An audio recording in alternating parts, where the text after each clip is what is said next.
Hello and अस्सलाम वालेकुम दोस्तों, कैसे हैं आप लोग। उम्मीद है खैरियत से होंगे। मैं हूं आपका दोस्त वकार इन्फोटेक चैनल से। जी दोस्तों, तो जैसे कि मैंने आपसे आखिरी दफ़ा मुआहदा किया था कि मैं आप लोगों के लिए सोनी वेगास की ट्यूटोरियल क्लास शुरू करने जा रहा हूं। तो आज मैं जो है सोनी वेगास की सबसे पहली क्लास शुरू करने जा रहा हूं, जिसमें हम सोनी वेगास की सिर्फ बेसिक सीखेंगे। इंशाल्लाह आगे चल के हम लोग बिगनर से एडवांस लेवल पे भी आएंगे। लेकिन देखें, बेसिक सीखना हमारे लिए बहुत ज़रूरी है। जब तक हमें ये छोटी छोटी चीज़ें बेसिक्स हमारी सही नहीं हो पाएंगी, जब तक हम आगे जो है सॉफ्टवेयर पे काम नहीं कर सकेंगे। तो दोस्तों, आज हम जो है सिर्फ वेगास के अंदर जो है आप उसका सबसे पहले मेन प्रोजेक्ट्स बनाना सीखेंगे कि प्रोजेक्ट्स बनता कैसे है और हम अपने जो डेटा जो हमारा मीडिया है हम उसको सिक्योर कैसे कर सकते हैं। तो दोस्तों, हम बगैर टाइम ज़ाया किए अपने सॉफ्टवेयर की तरफ चलते हैं, जहाँ से हम प्रोजेक्ट्स बनाना सीखेंगे और प्रोजेक्ट के डेटा को कैसे सेव कर सकते हैं। तो चलें ओपन करते हैं अपना सोनी वेगास। जी दोस्तों, तो आपने देखा कि सोनी वेगास यहाँ पे ऑन हो चुके हैं हमारा। बेसिकली विंडो का इंट्रोडक्शन तो मैं आपको पहले ही दे चुका हूँ। अगर आप मेरा देखना चाह रहे हैं इसका इंट्रोडक्शन कंप्लीट के किस तरीके से विंडोज़ को कैसे ऑपरेट किया जाता है, हर ऑपरेट किस किस तरीके से विंडो ऑपरेट होगी और कौन सा पैनल किस काम के लिए आता है और किन चीज़ों में इनको इस्तेमाल ज़्यादा होता है और किस तरीके से प्रोजेक्ट्स को हैंडल किया जाता है, ये मैं अपनी फ़र्स्ट इंट्रोडक्शन क्लास में आपको दे चुका हूँ। लेकिन एक आपको जस्ट एक स्टार्टिंग से पहले आपको एक छोटा सा इंट्रो मज़ीद देता चलूँ, ताकि आपकी जो मेमोरी है वो रिकॉल हो जाए और आप चीज़ों को और ज़्यादा बेहतर तौर पर स्मूथ कर सकें। तो देखें, जैसे कि ये सारी चीज़ें अलग हो चुकी हैं, तो मैं सिर्फ इसका सिंपल व्यू में जाऊँगा, विंडो लेआउट में जाऊँगा और set as a default layout कर दूँगा, तो ये सारी चीज़ें आ जाएंगी। हमारी पहली क्लास है तो हम इसके अंदर सिर्फ ऑडियो का काम करेंगे, वीडियो के हवाले से हम कोई भी काम इसमें अभी नहीं करेंगे। तो हमें सबसे पहले ऑडियो बनाना ज़रूरी है, क्योंकि देखें, किसी भी वीडियो को जो अगर आप कोई एनिमेशन कार्टून बनाने जाते हैं या कोई डबिंग करने जाते हैं, तो उसके लिए ऑडियो बहुत ज़रूरी होती है, आपके डायलॉग्स बहुत ज़रूरी होते हैं। तो मैंने सिर्फ आपकी जो है इंट्रोडक्शंस के लिए यहाँ पे कुछ ऑडियोज़ मैंने अपनी बनाई हुई हैं, जिसपे जो मेरे कार्टून्स के वर्क्स हैं, जिन कार्टून्स पे मैं वर्क करता हूँ।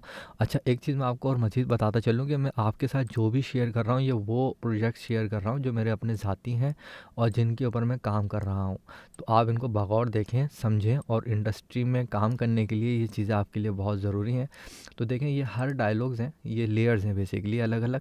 इसमें हर लेयर्स का अलग अलग करेक्टर है, हर लेयर्स में अलग अलग करेक्टर रिकॉर्ड हुआ हुआ है। ठीक है। तो अब इसमें कोई एक करेक्टर नहीं है, अभी मेरे पास कम से कम इसमें देखें लेयर जो बन रही हैं वो है 8 लेयर्स हैं। तो यानी कि इसका मतलब इसमें 8 करेक्टर इस वक्त मौजूद है। तो सिंपल मैंने कुछ नहीं किया, देखें यहाँ से मैंने प्रोजेक्ट ऑन किया, हर करेक्टर की मैंने अलग अलग ऑडियोज़ ली हुई हैं, हर करेक्टर ने अपनी अलग अलग रिकॉर्डिंग की हुई है। तो अब इसको एडिट कैसे करते हैं, जाहिर सी बात है, एक करेक्टर है वो बोलते हुए गलती कर रहा है, तो उसकी गलती को भी काटना है, वो सारी चीज़ों को हमें ख़त्म करना होता है।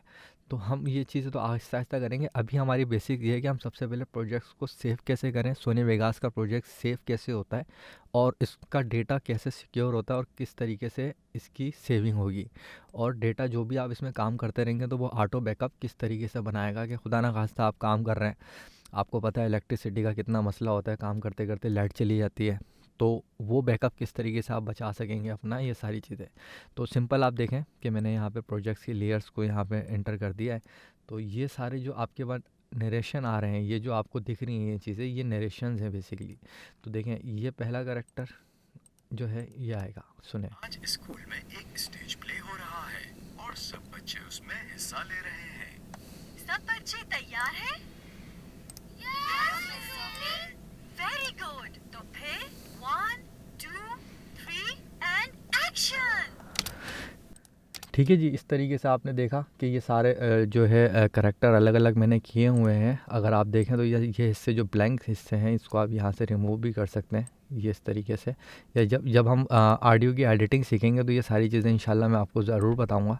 स्टेप बाय स्टेप चलेंगे ताकि हमें चीज़ें समझने में आसानी हो और आपको भी इन ट्यूटोरियल्स को समझने में आसानी हो, क्योंकि मैं कोशिश ये कर रहा हूँ कि ज़्यादा से ज़्यादा आसान से आसान चीज़ें आपके साथ शेयर करूँ और वो डिटेल्स बताऊँ जो कोई भी यूट्यूबर आपको नहीं बताता है। कुछ चीज़ें लोग नहीं बताते हैं क्योंकि ज़ाहिर सी बात है, अपना प्रोफेशनल तरीक़ेकार होते हैं लोगों के काम करने के। लेकिन मैं ये चाहता हूँ कि आप लोगों तक वो सारी इन्फॉर्मेशन पहुँचनी चाहिए जो लोग नहीं बताते हैं। तो ये चीज़ें आपके लिए बहुत ज़रूरी हैं और इंशाल्लाह ये जो मैं कोर्स स्टार्ट किया हुआ है इसमें आपको बहुत फ़ायदा होने वाला है इसके अंदर। और इस वीडियो के लिंक के अंदर मैं आपको इस सॉफ्टवेयर को डाउनलोड करने का लिंक भी दूंगा। अगर आप सॉफ्टवेयर से इंटरेस्टेड हैं तो आप इसको डाउनलोड भी कर सकते हैं। डिस्क्रिप्शन में इंशाल्लाह आपको इसका डाउनलोड लिंक भी दूंगा मैं, आप उसको डाउनलोड करें। अगर डाउनलोडिंग में कोई के बाद इंस्टॉलेशन में कोई मसला है तो मुझे कमेंट बॉक्स में ज़रूर बताइएगा, ताकि फिर मैं उसकी भी वीडियो आपको बना के दे सकूं, या उसकी भी वीडियो मैं आपको दूं कि उसको डाउनलोड करने के बाद इंस्टॉल कैसे करते हैं। क्योंकि हर फाइल DLL फाइल वगैरह जो है इनकी कॉपी करनी होती हैं सॉफ्टवेयर की, तो आप वो कमेंट्स में मुझे ज़रूर बताइएगा। तो चलते हैं इसमें मज़ीद आपको बता दूं कि ये जो आपने अलग अलग लेयर्स की हैं, इसमें हर डायलॉग अलग अलग है, हर करेक्टर का डायलॉग अलग अलग किया हुआ है मैंने, यानी कि इसमें हर करेक्टर को मैंने अलग अलग रिकॉर्ड किया है। रिकॉर्ड करने के बाद ये एक ट्रैक जो है, ये सिंगल ट्रैक देख रहे हैं आप, ये ट्रैक, ये ट्रैक, ये ट्रैक, ये एक एक करेक्टर है। हर करेक्टर अलग अलग लेयर्स के अंदर मैंने डिज़ाइन किया है। हालांकि जब ये रिकॉर्डिंग हो रही थी, जैसे सिंगल करेक्टर ये रिकॉर्ड हो रहा था, तो इसमें इसने बहुत फंबल किए हैं। तो जब हम ऑडियो की एडिटिंग की तरफ जाएंगे तो हम उसके भी फंबल्स को कैसे रिमूव करते हैं, डायलॉग्स के बीच में कितना स्पेसिंग होनी चाहिए, यानी कि एक वर्ड से लेके दूसरे वर्ड में कितना स्पेस होना चाहिए, ये सब चीज़ें इंशाल्लाह हम आगे चल के सीखेंगे। लेकिन अभी बेसिक हम सिर्फ इसमें प्रोजेक्ट्स बना रहे हैं और प्रोजेक्ट्स को सेव कर रहे हैं। तो ये लेयर्स आपके सामने आ चुकी हैं, ये आपने सारे डिज़ाइन कर लिए हैं इसमें इस तरीके से। रॉकेट वापस करो। कभी नहीं। हाँ? इंशाल्लाह ये जो ऑडियो मैं एडिट कर रहा हूँ, इसका वीडियो जो हमने एनिमेट की है वो भी हम आपको अगले प्रोजेक्ट्स में शेयर ज़रूर करेंगे। तो हम बेसिकली एनिमेशंस की दुनिया के अंदर जो काम होता है वो कुछ इस तरीके से है कि हम पहले ऑडियो को रिकॉर्ड करते हैं, उसके करेक्टर के डायलॉग्स रिकॉर्ड कर लेते हैं स्क्रिप्ट के मुताबिक। फिर हर करेक्टर को अलग अलग रिकॉर्ड करने के बाद उनकी अलग अलग एडिटिंग करके फिर उनके सीक्वेंस जोड़ते हैं, सीक्वेंसिंग करते हैं ऑडियो की। एक डायलॉग से एक करेक्टर से दूसरा करेक्टर जब बात कर रहा होता है तो वो एक सीक्वेंस बनाते हैं अलग अलग ट्रैक में, जैसे कि ये अभी चल रहा है। कंफ्यूज होने की ज़रूरत नहीं है, इंशाल्लाह हम एडिटिंग जब ऑडियो वॉइस एडिटिंग के ऊपर आएंगे तो हम वो भी करेंगे। तो जब वो सीक्वेंस हो जाती हैं फिर उसके बाद वो एनिमेट होती हैं करेक्टर्स के ऊपर। डिफरेंट सॉफ्टवेयर हम उसमें यूज़ करते हैं, जैसे कि आफ्टर इफेक्ट यूज़ करते हैं, मोहो यूज़ करते हैं। तो इंशाल्लाह अब हमने अपना चैनल शुरू किया है तो उसमें आगे जो है आपको एनिमेशंस के हवाले से भी गाइडलाइंस देंगे। लेकिन जो इनिशियल स्टेज होती है वो सबसे पहले डायलॉग्स और आवाज़ होती है। जब तक आपके पास आवाज़ नहीं होगी, एक अच्छा स्क्रिप्ट नहीं होगा, आप आगे एनिमेशंस की दुनिया में कदम नहीं रख सकते हैं। तो सबसे पहले ये बेसिक्स करना बहुत ज़रूरी है। तो चलें अब जिस प्रोजेक्ट के अंदर जो हमने बनाया है, इसकी जो हमने रिकॉर्डिंग्स रखी हैं इस ट्रैक में, अब इस प्रोजेक्ट को सेव कैसे करते हैं, इसको सेव करने का तरीका देखते हैं। सेव करने के 2 तरीके हैं। पहला, या तो आप Ctrl+S कर लें, या फिर आप फाइल में जाएं और सेव कर दें। ये 2 तरीके कार है। मैं प्रेफर करता हूँ Ctrl+S, क्योंकि शॉर्ट की है, फटाफट हो जाती है। तो आप Ctrl+S दबाएंगे। Ctrl+S दबाने के बाद आप अपनी कोई भी लोकेशन ले लेंगे। फिर डेस्कटॉप पे आता हूँ, Ctrl+Shift+N करता हूँ, तो ये देखें फ़ोल्डर बन गया है। अच्छा, फ़ोल्डर बनने के बाद अब आपने प्रॉपर फ़ोल्डर का नाम रखना है। तो अब मैं यहाँ पे रख देता हूँ इसका कोई नाम, जैसे प्रिंसेस स्टोरी रख देता हूँ। प्रिंसेस स्टोरी मैंने इसका नाम रख दिया है फ़ोल्डर का। अब मैं फ़ोल्डर में जाऊँगा। फ़ोल्डर में जाने के बाद अब मैं प्रोजेक्ट का, ये देख रहे हैं फाइल नेम मैं प्रोजेक्ट का यहाँ पे रख देता हूँ, कोई भी नाम रख देता हूँ, जैसे EP30 मैंने इसका नाम रख दिया। ठीक है। अब सेव एज अ टाइप ये इसने बाय डिफ़ॉल्ट अपना उठाया हुआ है, वेगास प्रो प्रोजेक्ट फाइल बना रहा है ये।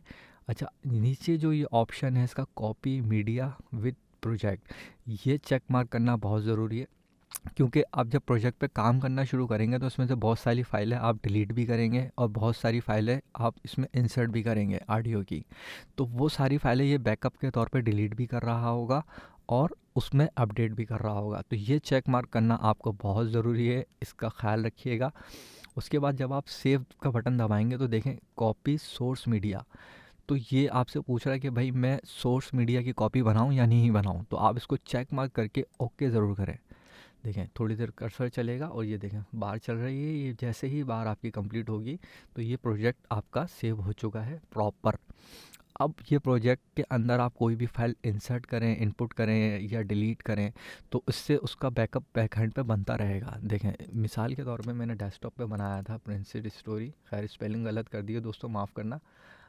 ये मैंने देखें जितनी भी ट्रैक की फ़ाइलें मैंने यहाँ पे दी थी इसके अंदर देखें 1 2 3 4 5 6 7 8 ट्रैक की फ़ाइलें अगर मैंने दी हैं इसको, तो देखें इसने यहाँ पे भी उन फाइलों को पूरा बैकअप बनाया है। ठीक है, अब इसमें होगा ये कि अगर जैसे मिसाल के तौर पे मैंने कोई ये एक फ़ाइल डिलीट कर दी, डिलीट करके मैंने सेव किया, सेव करने के बाद जब आपने प्रोजेक्ट बंद कर दिया, अब आप एक दिन बाद या कुछ भी दिनों के बाद जब इस सॉफ्टवेयर को दोबारा से इस प्रोजेक्ट को खोलेंगे, जैसे मैंने सॉफ्टवेयर में ये बनाया, ये देखें ये इसकी वेगास प्रो की फ़ाइल है, ये इसकी ब्लू वाली जो मेन फ़ाइल है ये इसकी मेन फ़ाइल है, और ये इसकी बैकअप फ़ाइलें बना रहा है एसकेएफ की।